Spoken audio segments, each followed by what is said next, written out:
Hi guys, I'm Rochelle and I'm a Ravenclaw, and today we're here to do part 5 of my #SorryNotSorry bank account book haul.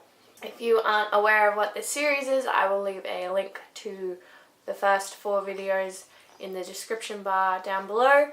This is my book haul for a little thing called Lifeline Bookfest, which happens twice a year in Brisbane. Again, I explain all of this in the first video. So basically what this series is I went to Lifeline Bookfest, I bought a ton of books. I have 14 bags, so for every video of this series I open 2 of those bags and show the books in those bags for you today. We've got 2 very special guests here today.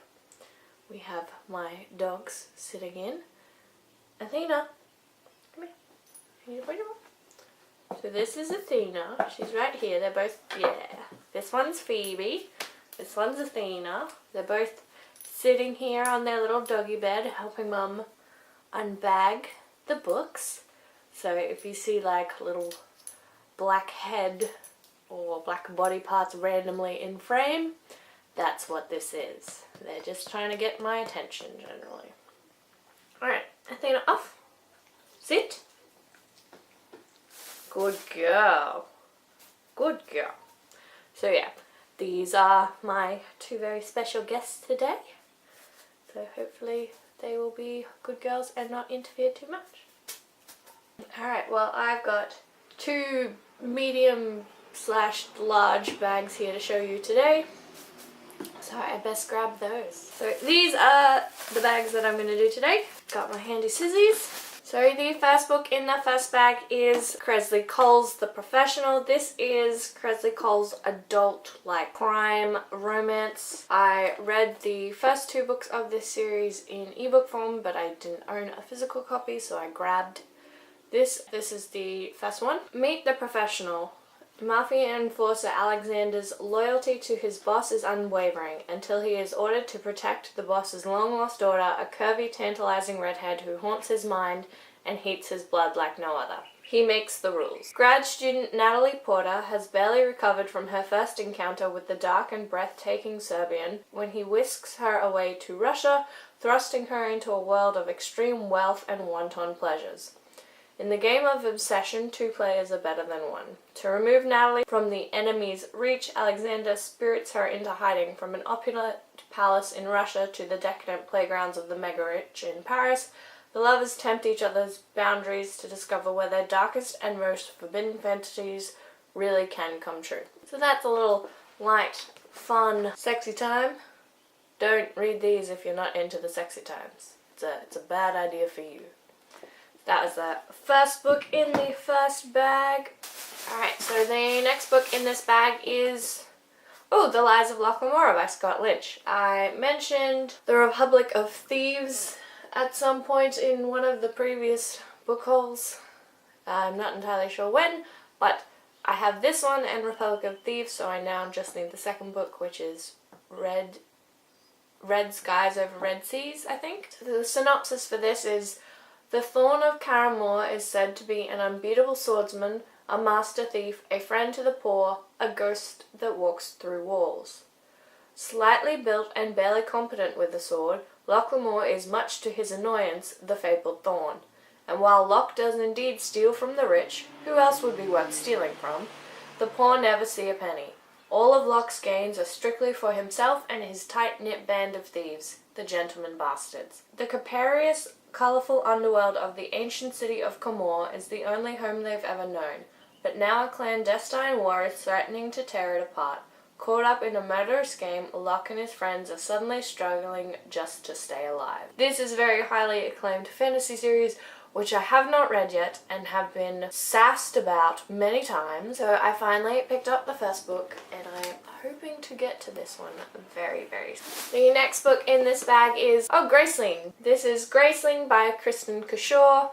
Again, another very well-known YA fantasy that I just haven't read yet. My sister read and loved these books as a teenager, so probably should get around to them at some point. In a world where people born with an exceptional skill, known as a grace, are both feared and exploited, Katsa carries the burden of a skill even she despises. the grace of killing.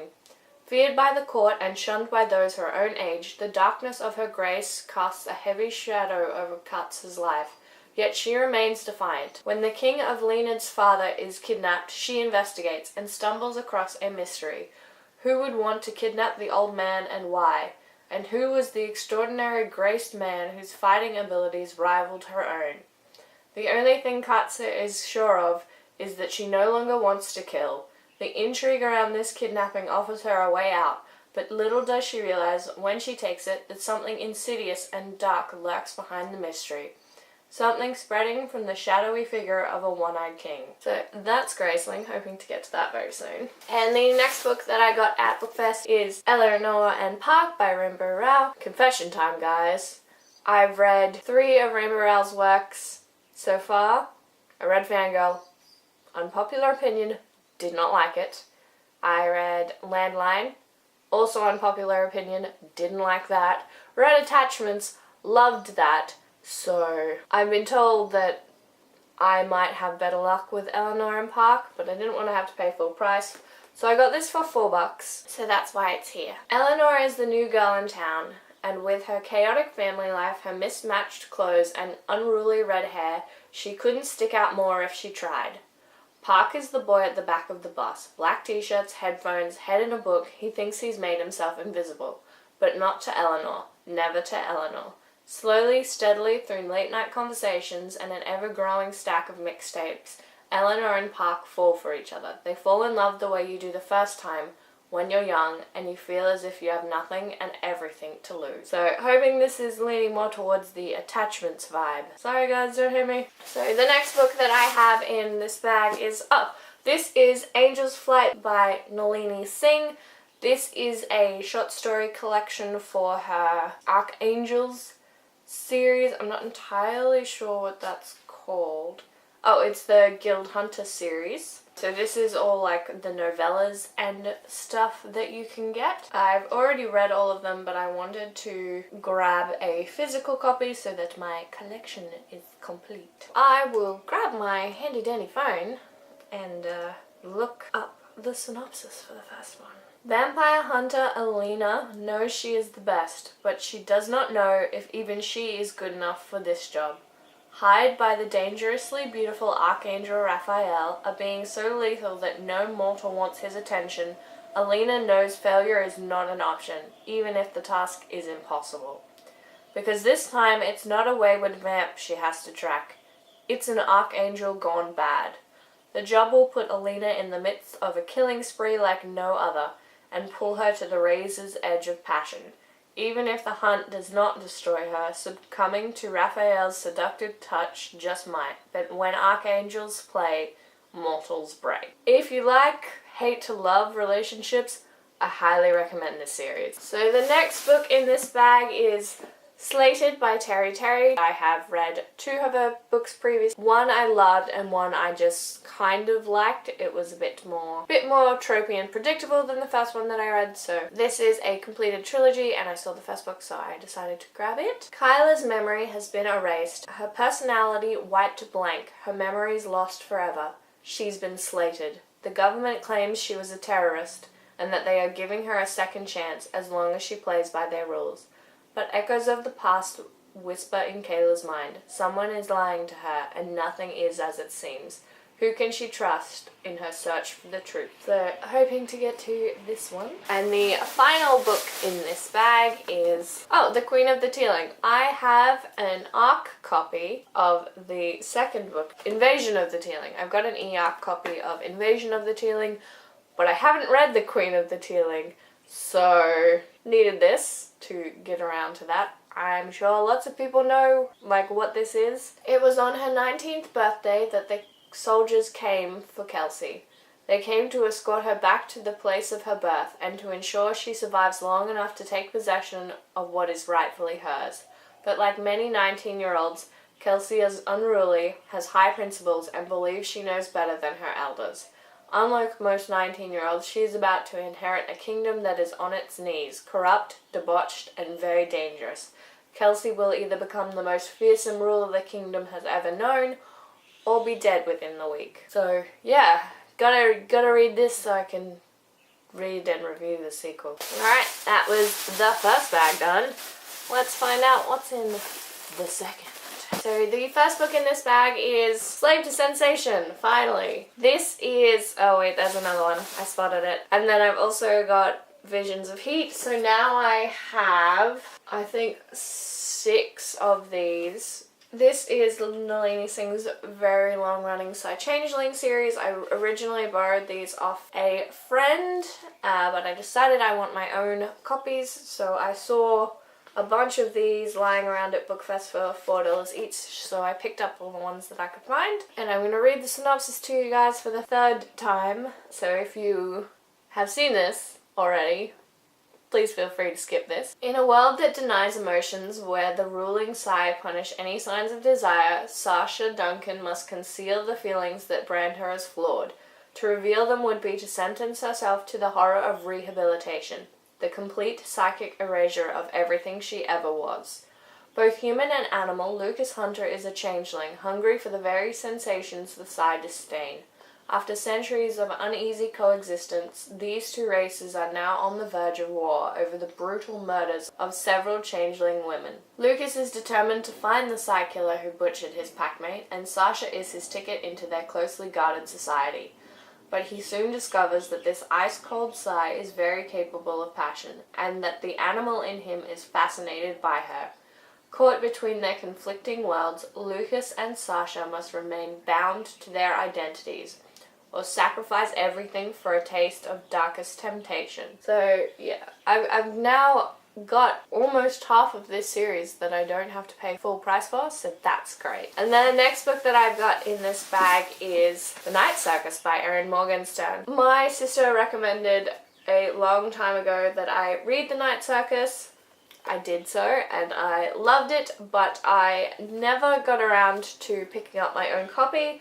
So when I saw this at Bookfest, you better believe it went into my suitcase very, very quickly. The circus arrives without warning. No announcements precede it.